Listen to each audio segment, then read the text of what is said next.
நீங்கள் தவறவிட்ட எபிசோடுகளை இப்பொழுதே காணுங்கள் உங்கள் Tandivan.com மற்றும் Tandivan யூடியூப் சேனலில்.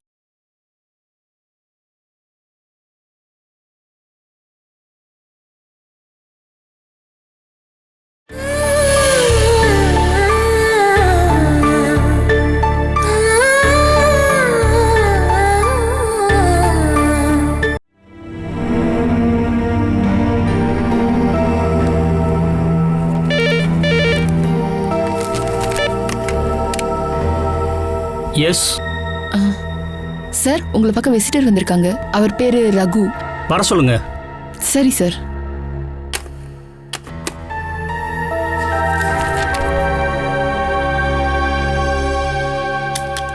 Excuse me sir. S. Hi Raghu. Hi sir. உட்காருங்க. தேங்க்யூ. இது அனந்தன் சார் கம்பெனியாச்சே? ஆமா, அவர் இப்போ யூஎஸ்ல செட்டில் ஆயிட்டாரு. இப்போ நீங்க தான் இதோட ஓனரா? நல்ல விஷயம். அனந்தன் அங்கிளோட பொண்ணு சமிலி தான் இப்போ இதை நடத்திட்டு வராங்க. அப்போ நீங்க? எனக்கு இப்போ எந்த போஸ்ட் வேணும்னு சொல்லி யோசனை பண்ணிட்டு இருக்கேன். அந்த ரெசார்ட் வாங்கின பிரச்சனை வந்ததுக்கப்புறம் நாம மீட் பண்ணிக்கவே இல்லைல்ல? பிரச்சனை வந்தது ரொம்ப நல்லதா போச்சு. ஏரிக்கு ஓரமா அங்க ஒரு ரெசார்ட் கட்டியிருக்காங்கன்னு அது மேல ஒரு கேஸ் இருக்கு. ஒருவேளை நாம வாங்கியிருந்தோம்னா கோர்ட்டுக்கு தான் அலைஞ்சிட்டு இருந்திருப்போம். அப்புறம் வேலையெல்லாம் நல்லா போயிட்டு இருக்குல்ல? ரொம்ப மோசம் சார். வாங்கின 1-2 ப்ராப்பர்ட்டிஸ் கேஸில் மாட்டி விற்கவே முடியல. ஃபினான்ஷியல் கிரைசஸ் அதிகமாயிடுச்சு. அப்புறம் கல்ஃபுக்கு போயிடலான்னு பணத்தை கொஞ்சம் ஆட்டையை போட்டேன். 2 கடவா பொல்லும் போச்சு, பேரும் கெட்டு போச்சு. பழைய டைரியில் இருந்தா உன்னோட ஃபோன் நம்பர் கிடைச்சது. பார்த்து ரொம்ப நாள் ஆச்சுல்ல, இங்கே இருந்தா பார்க்கலான்னு நினச்சேன். நீங்கள் இப்போ என்ன சும்மா பார்க்க கூப்பிட்டுருக்க மாட்டீங்கன்னு தெரியும். ஆமாம், ஒரு சின்ன வேலை இருக்குது. அதுக்கு ரொம்ப கரெக்டாக பிளான் பண்ணணும். அதுக்கு முன்னாடி நீ எனக்கு சப்போர்ட் பண்ணுவியான்னு எனக்கு தெரியணும். அதை நீங்கள் சொல்லி தான் ஆகணுமா சார்? நான் கூடவே இருக்கேன். கூடவே இருப்பேன்னு சும்மா சொன்னால் போதாது. உனக்கு கொடுக்குற வேலையை நீ யார்கிட்டையும் ஒப்படைக்காம உன்னோட சொந்த முயற்சியால் நீயே அதை பண்ணி முடிக்கணும். அவ்வளவுதானே சார்? என்ன வேலைன்னு சொல்லுங்க. அதை இங்கே வச்சு என்னால் சொல்ல முடியாது. சமிலி எந்த நேரம் வேணாலும் உள்ளே வரலாம். நம்ம 2 பேரும் நாளைக்கு வேற இடத்துல மீட் பண்ணலாம்.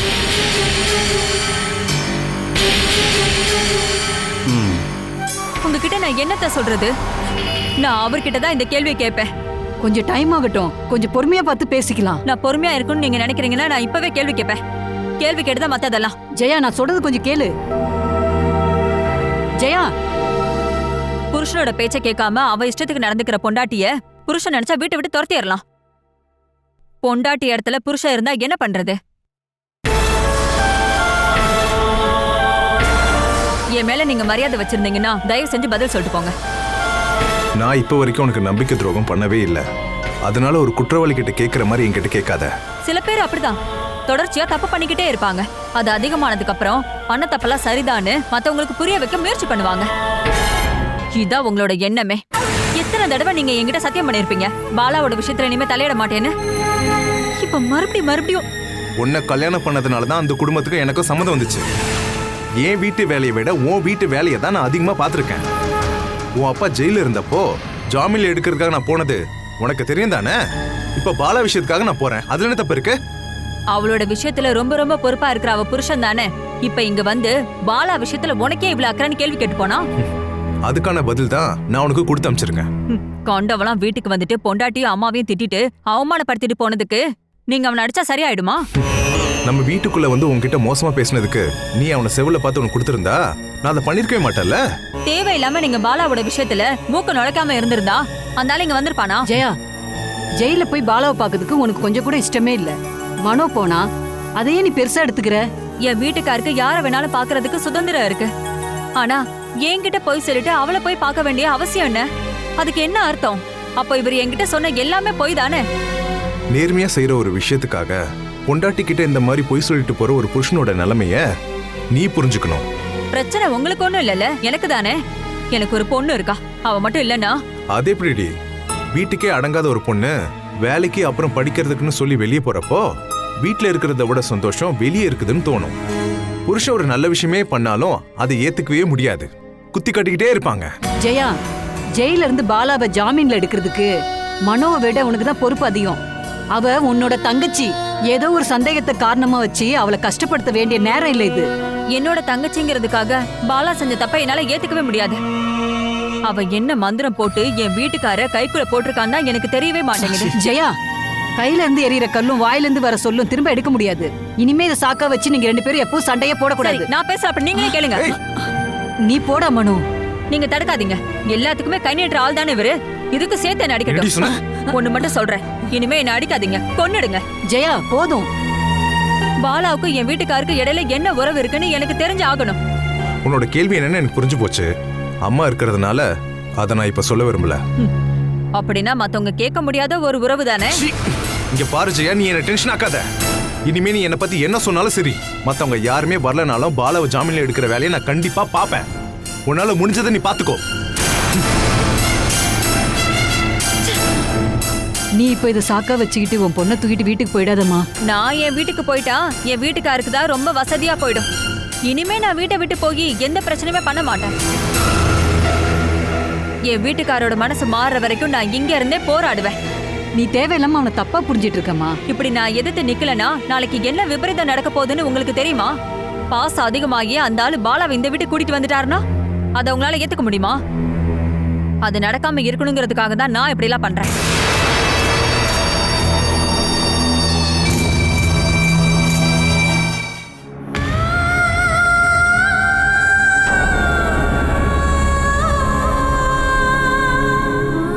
அரை மணி நேரமா நான் காத்துக்கிட்டு இருக்கேம்மா.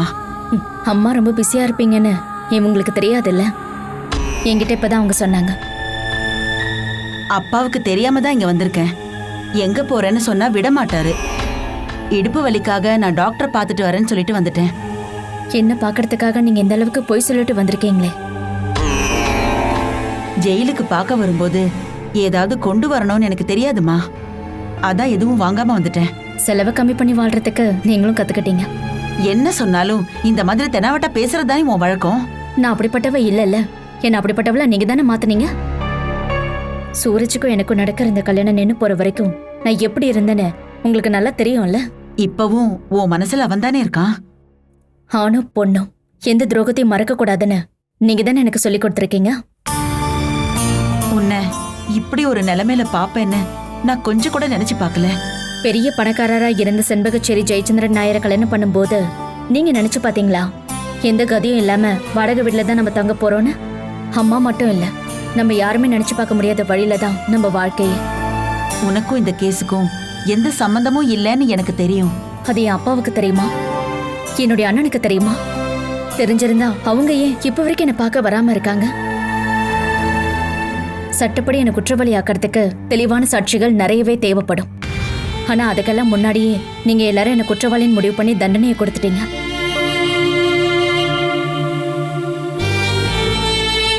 எனக்கு இப்போ நான் மட்டும்தான் இருக்கேன். யாருக்கும் உபயோகம் இல்லாத ஒரு அநாத ஜென்மம். நான் ஒன்னும் உன்னை அந்த மாதிரி நினைக்கலம்மா. ஆனா என்னால என்னதான் பண்ண முடியும்? ஹரி போய் 1 மாசம் ஆயிடுச்சுமா. இத பத்தி அவன் கேள்விப்பட்டானா வேலையே வேண்டான்னு சொல்லி அவன் இங்கேயே ஓடி வந்துருவான். வேண்டாமா, யாரையும் கஷ்டப்படுத்த வேண்டாம். இனிமே யார் வந்தாலும் என் மேல இருக்கிற கலங்கம் போகாதில்ல. திருட்டு குற்றவாளி வேணு உன்னை பார்க்க வந்தாரா? என்ன பாக்கிறதுக்காக வரல, அந்த பணம் எங்க இருக்குன்னு கேட்க வந்தாரு. உன்னை நான் பார்த்து ஆறுதல் சொல்லிட்டு போலான்னு தாமா வந்தேன். இப்பவே ரொம்ப நேரம் ஆயிடுச்சு. இதுக்கு மேலேயும் நான் லேட்டா போனா அப்பா கோவப்படுவாரு. உனக்காக வேண்டிக்கிறேம்மா. கோயிலுக்கு போய் உனக்காக தோஷ பரிகார பூஜை பண்றேன். இதை தவிர உன்னோட விஷயத்துல என்னால வேற எதுவும் பண்ண முடியாது. ஆரம்பத்துல நான் ரொம்ப பயந்துகிட்டு தான் இருந்தேன். இப்ப நான் ரொம்ப நார்மல் தான். அடிக்கடி நான் ரொம்ப யோசிப்பேன், இவ்ளோ துன்பங்கள் அனுபவிக்கிறதுக்கு நான் என்னதான் தப்பு பண்ணேன்னு. நீ எந்த தப்புமே பண்ணலன்னு எனக்கு தெரியுமா. நீ நிரபராதின்னு கோர்ட் சொல்லிடும். அது வரைக்கும் நீ தப்பா எதுவும் செஞ்சிடாத. தற்கொலை பண்ணிப்பேன்னு பயப்படுறீங்களா? பண்ண மாட்டேன். என் வயித்துல வளர்ற இந்த ஜீவனுக்கு இந்த பூமியில வாழ்ற வாய்ப்பை நான் சத்தியமா கிடைக்க மாட்டேன்.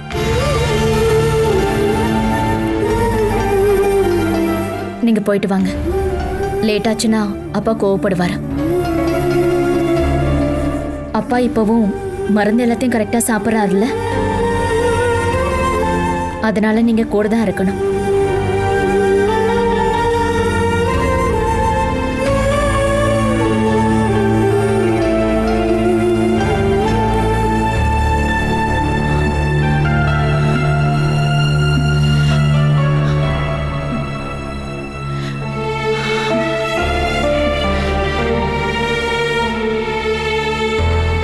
சமிலி சும்மா இருக்க மாட்டான்னு இப்ப புரிஞ்சு போச்சுல்ல?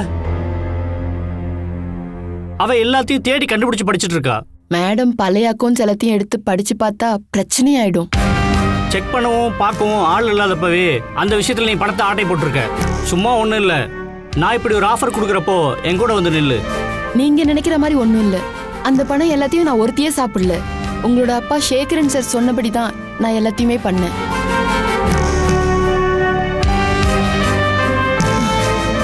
அதுல இருந்து கொஞ்சம் பணம் தான் எனக்கு கிடைச்சதே தவிர அந்த பணம்லாம் சேகரன் சார் அக்கௌண்ட்டுக்கே தான் போயிருக்கு. சேரிட்டி, மெடிக்கல் அலவன்ஸ், காம்பன்சேஷன் இப்படிலாம் கணக்கு ரெடி பண்ணி இந்த கம்பெனில இருந்து லட்சக்கணக்கில் சேகரன் சார் கொள்ளையடிச்சிருக்காரு. அன்னைக்கு உங்க அப்பாவுக்காக உதவி பண்ண, இன்னைக்கு மகனுக்காக. ஆனா அது எல்லாமே உன் கையில இருந்தா மாறி இருக்கு. பிரச்சனையோ கேஸோ வந்துச்சுன்னா அது உன்னோட பேர்ல தான் வரும். அப்படி நடந்தா நான் உண்மையை சொல்லிடுவேன். என்னை கட்டாயப்படுத்தியும் நிர்பந்தப்படுத்தியும் செய்ய வச்சாங்கன்னு நான் சொல்லுவேன். அவங்க பாதுகாப்பு தானே எல்லாரும் பார்ப்பாங்க. உன்னோட பாதுகாப்புக்கு நீ எங்களை மாட்டி விடுவியா? இந்த வேலையில இருந்து எனக்கு கிடைச்சது கொஞ்சமான கமிஷன் தான். அதுக்காக நான் சஃபர் ஆக வேண்டிய அவசியம் இல்லை. சொல்ல வேண்டிய நிலைமை வந்ததுன்னா சொல்லிடுவேன். சே,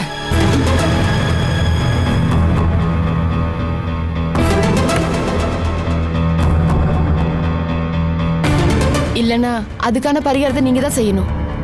என்கிட்டயோ உங்ககிட்டயோ இனிமே இதை பத்தி யாரும் கேட்கவே கூடாது. அப்படி கேட்க யாரும் இருக்க கூடாது. நீ இப்ப சொன்னதான் நானும் யோசிச்சேன்.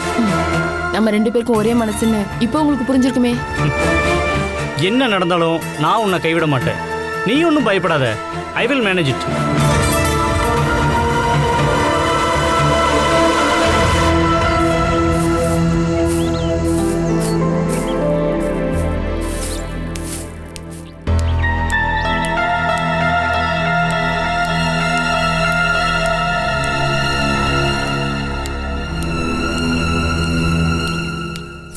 நீ பாலாவை பார்க்க ஜெயிலுக்கு போனியா?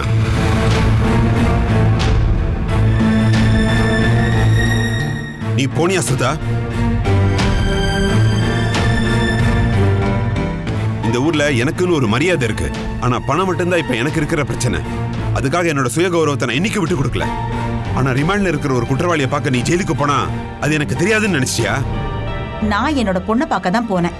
அப்ப நீ அதை ஒத்துக்கிறல்ல? போனேன். என்கிட்ட சொல்லாம எதுக்காக நீ அங்க போன? நான் எத்தனை தடவை உங்ககிட்ட கெஞ்சி கேட்டேன் நாம போய் பார்க்கலான்னு. நீங்க ஒத்துக்கிட்டீங்களா? நாம அவளை பொறுப்போட வளர்த்து படிக்கவும் வச்சு கல்யாணமும் பண்ணி அனுப்பின ஒரு பொண்ணை ஒரு குற்றவாளியா பாக்குறதுக்கு என்னால முடியவே முடியாது. அதனாலதான் வரலன்னு சொன்னேன். இப்ப நீங்க இப்படி சொன்னா போதுமே. காலேஜ்ல இருந்து வரும்போது பஸ் கிடைக்க லேட் ஆனா கூட பயப்படுற பொண்ணு பாலா. அவ ஜெயில ஒரு குற்றவாளியா நிக்கிறத பாக்கும்போது என் மனசே உடைஞ்சு போச்சு. அந்த காட்சியை போய் பார்க்க சொல்லி உன்கிட்ட யார் சொன்னது? அதுவும் என்கிட்ட சொல்லாம. சொல்லியிருந்தா போக விட்டுருப்பீங்களா? அதனால நீ சொல்லாம போயிட்ட.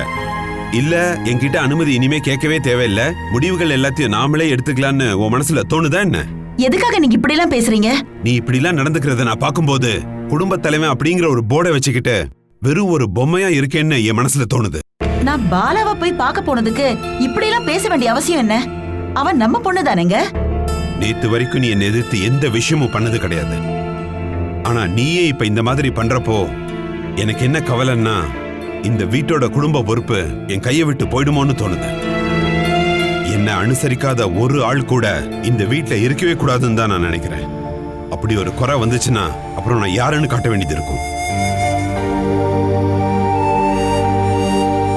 நான் சொன்னது உனக்கு இப்ப புரிஞ்சிருச்சுல? என்னை விட நீ உன் பசங்க கிட்ட அதிகமா அன்பு காட்டினேன்னா அப்புறம் நான் ஒரு அகதியா இந்த வீட்டை விட்டே வெளியே போயிருவேன்.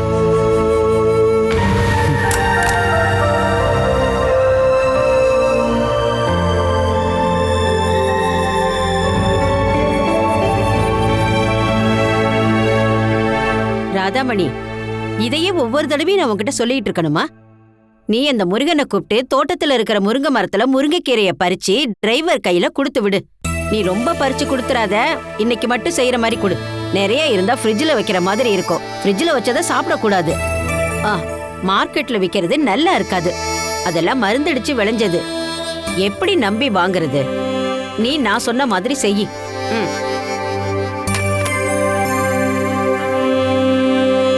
நீ படியேறி போக வேண்டாம்னு எத்தனை தடவை சொல்றது? அது எக்ஸசைஸ்க்காக. அதுக்காக நீ ரொம்ப சிரமப்பட வேண்டாம். கஷ்டமான வேலையை கூட செய்ய வேண்டாம். அப்புறம் நீங்க முருங்கைக்கீரை விற்க ஆரம்பிச்சிட்டீங்களா? விக்கிறதுக்காக இல்லம்மா, நீ சாப்பிடதான். கர்ப்பமா இருக்கிற பொண்ணு முருங்கைக்கீரை சாப்பிட்டா உடம்புக்கு ரொம்ப நல்லது. நான் இனிமே பசு மாதிரி இலையும் புல்லும் சாப்பிட்டுதான் வாழணுமா கடவுளே? பிரீத்தி, இத சாப்பிடுறதுனால உடம்புக்கு எந்த கேடும் வராது. கால்சியம் இருக்கிற தயிர், தேனு, மத்தி, நெத்திலி இதெல்லாம் சாப்பிட்டா உடம்புக்கு நல்லதுமா. குழந்தைக்கு அந்த சத்து கிடைக்கலன்னா அம்மாவோட சத்தை உறிஞ்சிரும்னு வாங்க. அது மட்டும் இல்ல, வயசானதுக்கு அப்புறம் பெண்களுக்கு எலும்பு தேய்மானம் வந்துரும். அப்ப உங்க பையன் மட்டும் இல்ல, நீங்களும் வைத்திய பரம்பரையில வந்த ஆளுதான் போல. இதெல்லாம் படிச்சு கத்துக்கணும்னு இல்ல, 4 குழந்தைங்களை பெத்தேன், அதனால அந்த அனுபவத்துல சொல்றேன். அதே மாதிரி சாப்பாடு நிறைய சாப்பிட்டா கடைசியில வேற பிரச்சனையும் வந்து சேரும். 3 வேளையும் வயிறு நிரம்ப சாப்பிடுறத கொஞ்சம் குறைச்சுக்கணும். கர்ப்பமா இருக்கும்போது அது நல்லதில்ல. அப்புறம் 5-6 தவணையா கொஞ்சம் கொஞ்சம் சாப்பிட்டுக்கணும். அதென்ன கொஞ்சம் கொஞ்சம்? கர்ப்பிணிங்க என்ன பலகாரமா சாப்பிடுறாங்க? நீயும் என்ன கிண்டல் பண்ண ஆரம்பிச்சிட்டியா? இனிமே பண்ண மாட்டேன். ஆர்கே நாளைக்கு மும்பைக்கு போறாரு, நான் ட்ரெஸ் அயன் பண்ணணும். ஏய், நீ அப்படியே இரு. நீ ஒண்ணு அதெல்லாம் செய்ய வேண்டாம். கிருஷ்ணா வந்தே செஞ்சுக்குவான். இல்லைன்னா வெளியில அயன் பண்ணிக்கன்னு நான் அவங்கிட்ட சொல்றேன். அதெல்லாம் வேணாமா. நான் அயன் பண்ணி கொடுக்கற ட்ரெஸ்ஸை போட்டுக்கிட்டு நான் சமைச்சு கொடுக்கற சாப்பாடை சாப்பிட்டுக்கிட்டு ஆர்கே வெளியே போறதுதான் எனக்கு இஷ்டம். உன் ஆசையும் பாசமும் அவனுக்கு எப்பவுமே இருக்கணும். மாத்தி யோசிக்கணுங்கிற ஒரு சான்ஸ ஆர்கே நமக்கு கொடுப்பாரான்னு தோணல. அப்படி நினைக்கிறது உன்னோட குணம். பணம் கொடுத்தாலும் அதெல்லாம் திரும்ப கிடைக்காது. ஆனா பாசத்தை காட்டினா அதே பாசம் நமக்கு திரும்ப கிடைக்கும். இத சாப்பிடு. ஓகே. நீ எனக்கு மருமகளா வரலன்னா நான் என்ன செஞ்சிருப்பேன்னு எனக்கே தெரியலம்மா. இது நீங்க எப்போ சொல்லிட்டு தான் இருக்கீங்க.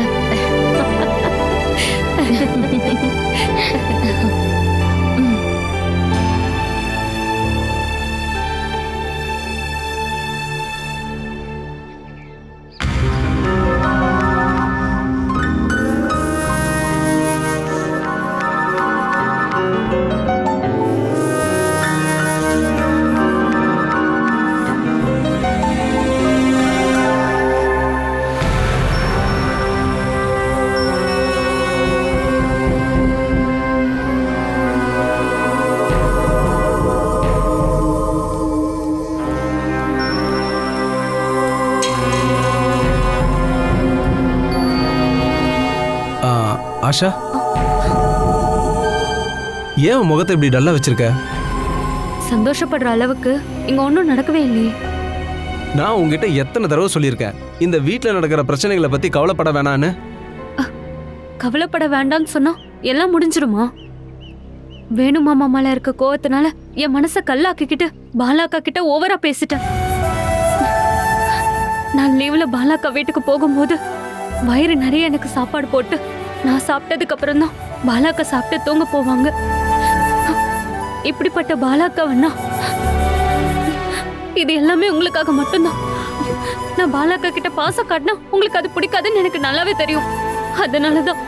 இங்க பாரு ஆஷா, உன்னை எதுக்கு அவங்க கிட்ட அதிகமா பாசம் காட்ட வேணாம்னு சொன்னேன் தெரியுமா? நீ பாசத்தை காட்டினா நஷ்டம் நமக்கு தான்.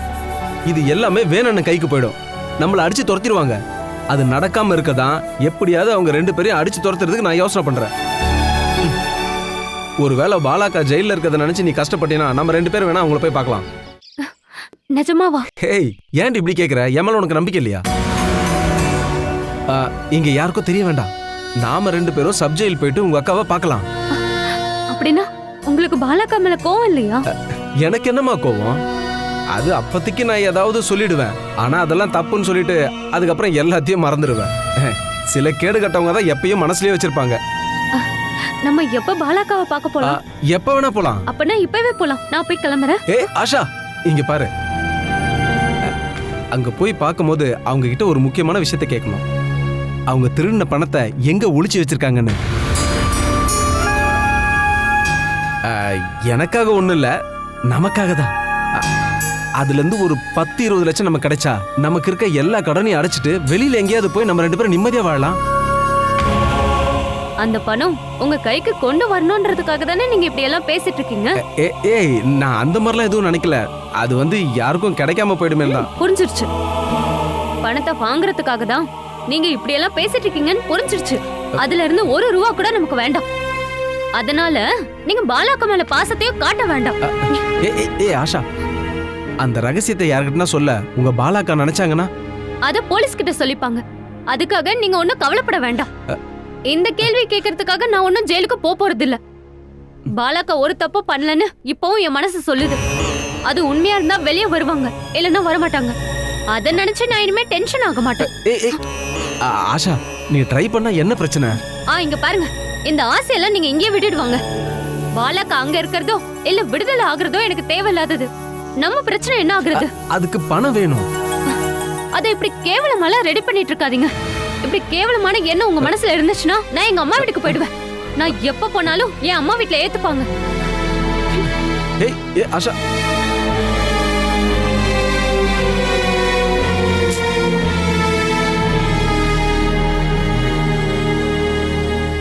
பிசினஸ்ல மறைமுகமா நீ எவ்வளவு பெரிய ரவுடித்தனம்லாம் பண்ணிருக்க. உன் கூட இருந்த ஒரு புரோக்கர் சூசைட் பண்ணி இப்போ 1 வருஷம் ஆயிடுச்சு.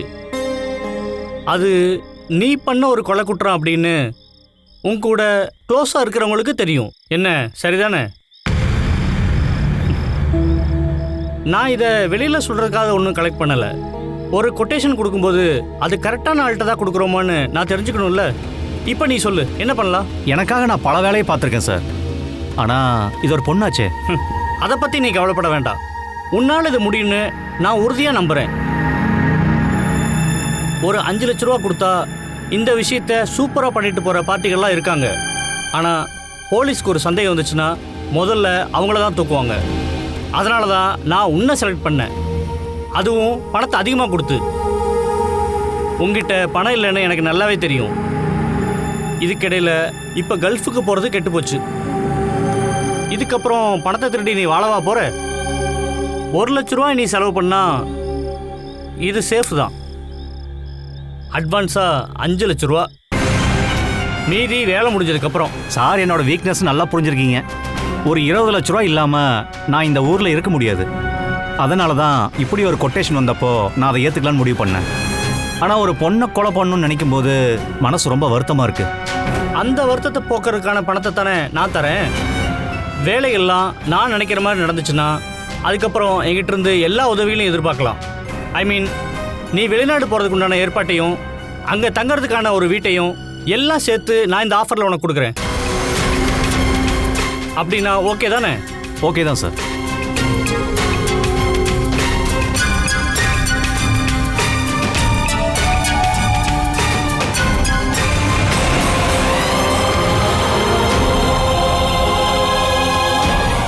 இதுதான் பார்ட்டி. உன்னோட ஃபோனுக்கு நான் இதை அனுப்பி வைக்கிறேன். எங்கே எப்போ அப்படின்னு நாம் அப்புறம் பிளான் பண்ணிக்கலாம். அவள் எங்கே போகிறா, எப்போ ஆஃபீஸிலேருந்து வெளியே வருவான்னு நான் உனக்கு சொல்லிடுறேன். நீ மனசளவில் இந்த கொட்டேஷனுக்கு ரெடி ஆயிரு.